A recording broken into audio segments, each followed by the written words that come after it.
Welcome to this month's Jaco's Corner. This month I've got a guest from Prescient. Henk Kotze is the income provider fund manager, and he will be joining me for a few questions today. Henk, thank you for joining me today. I really appreciate you making time. It's always good to meet up and to hear your views on the market. I've got a few questions today just to run through with you and to just share with the clients out there what's the view of yourself and Prescient as a fund. Excellent. Thank you, Jaco, and it's great to be here. Thanks for giving us the platform and opportunity to share some of our insights. Henk, one of the things that's currently quite a hot topic is South Africa was part of the BRICS summit that was held recently. I would like to just find out from you to say, what is your view regarding this? Do you think this will materialize firstly? And then secondly is to say, what will the influence be on South Africa going forward? Yeah, that's a great question. It's very topical. So our view at Prescient is certainly that if you think about what's happened globally, we've had the USA as the sort of big hegemony globally for a very long time. And then we saw China emerge. And a lot of countries kind of migrate away from the US towards China, and that's sort of the momentum that built and where BRICS came from. The most recent summit, they've expanded the bloc or the universe of BRICS countries. They now represent 47% of the global population, 37% of global GDP, so it's not insignificant anymore.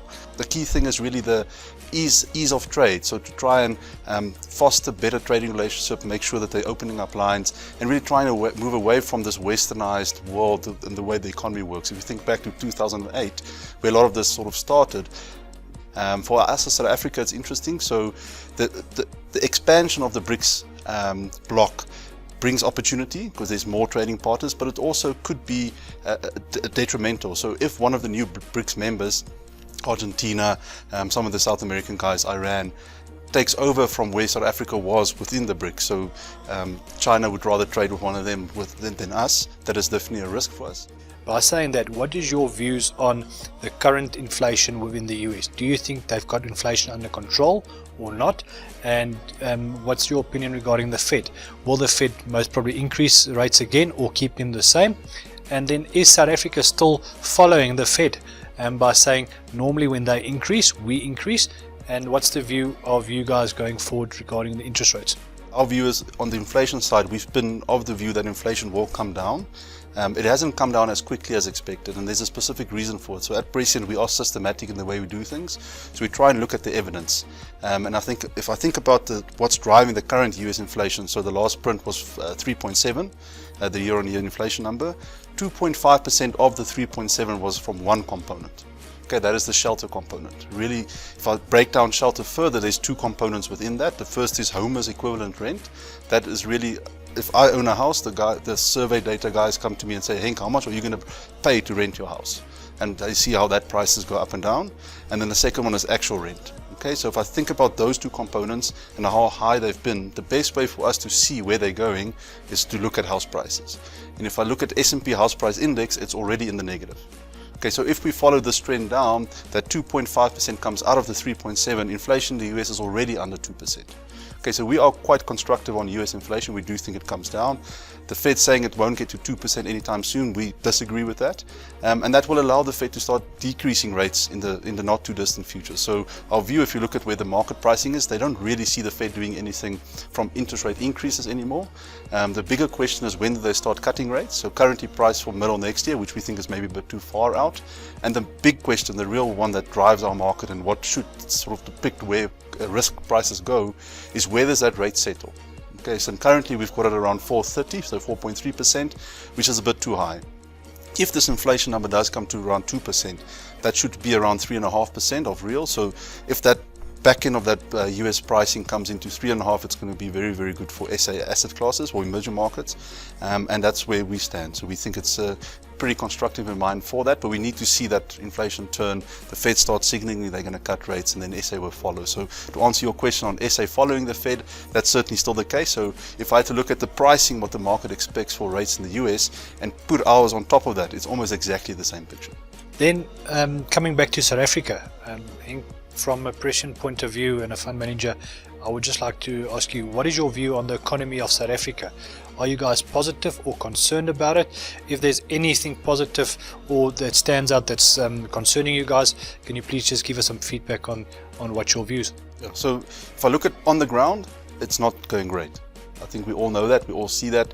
Load shedding is a massive drag on the GDP. It's very difficult to grow if we can't keep the lights on. Luckily for us as South Africans, we're part of a global market. And globally, if what happens, if what I've explained on the Fed side starts to materialize, if we look at their growth, we see that being quite strong. China is coming out of a very, very slow period, also looks quite strong. Whenever the US cuts rates and China starts to grow, it's a very, very good sign for SA economy. Why? Because we're a commodity exporter and a lot of cash should come into our market. So that should start kick-starting a lot of things for us. But if you just look at us on our own as an island, it's not going so fantastic. What's the stance of Prescient income provider when it comes to their long duration bonds and long duration investment structure within the fund itself? If I think about interest rates, you have interest rates in the front end of what we call the yield curve, and then we have interest rates all the way out to 50 years. So right in the front end, that's where the decision on where interest rates goes is felt, but that doesn't mean that the back end or the longer term things move because of that. In fact, if you increase rates in the front end, the back end should come down because you should expect inflation to be low in the long term.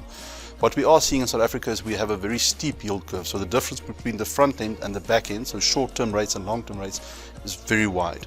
That means there's a lot of value, a lot of yield that you could earn from investing into the long end. So the way we've positioned the income provider portfolio is to take a little bit of 6, 7, 8 year bonds, South African government bonds, very liquid, government guaranteed. We're not going to go into the default scenario. We don't think the SA government defaults at all. Very, very slim probability. So we've taken a 1.5 year duration stance in that part of the curve because there's a lot of value there. And we've made all our investments in the front end of the yield curve to be floating because we don't think there's a lot of value there because of that steepness. Just maybe one last point on that. If I take the back end of the bond curve, just to give the clients an idea of how attractive it really is, bonds are not just the yield you earn. They are issued at a price and they will mature at 100. So that means every day you move towards that end date, it pulls to that 100. So if we add a discount where we are, you're gaining every day. Plus the yield curve being steep, you roll down the yield curve. There's a lot of different things that we can look at on the bond side. We can add to our return to create a total return expectation for bonds. So 10-year government bonds at 11%, the actual return is going to be 15%. The last question from our side. As I've mentioned, Prescient is a key partner within my fund and our business. Can you please share with us the views and the values of Prescient first, and then secondly, the strategy that you guys follow as a company when it comes to managing an income fund? Great, thank you, Jaco. So Prescient is a systematic investment manager. That really means that we try and use all the tools we have today to better inform us to make decisions for our clients. Okay, so we're faster, we use a lot of data, we've taken all our expertise and put it into a number, so we do believe that evidence should count more than stories that management would tell us. So we use all of that to try and give us the best way to position our clients' money to make sure that it retains its value tomorrow. Okay, so because of that, we do think that Prescient is synonymous with the future of investing, and we're at the forefront of this sort of systematic rise to where we're going. Okay, so how are we positioning the income provider portfolio? So this fund started 23 years ago. Okay, so 23 years ago we had a client. It was a client beneficiary trust with orphans in it. The orphans needed their little bit of capital that they had to grow with inflation, very important, but most importantly they couldn't afford to lose money. So what we did is we structured the portfolio for them 23 years ago to create that CPI plus 3 or inflation plus 3 return profile and make sure we don't lose money over any rolling 3-month period. Clients in the income fund do not want to lose money.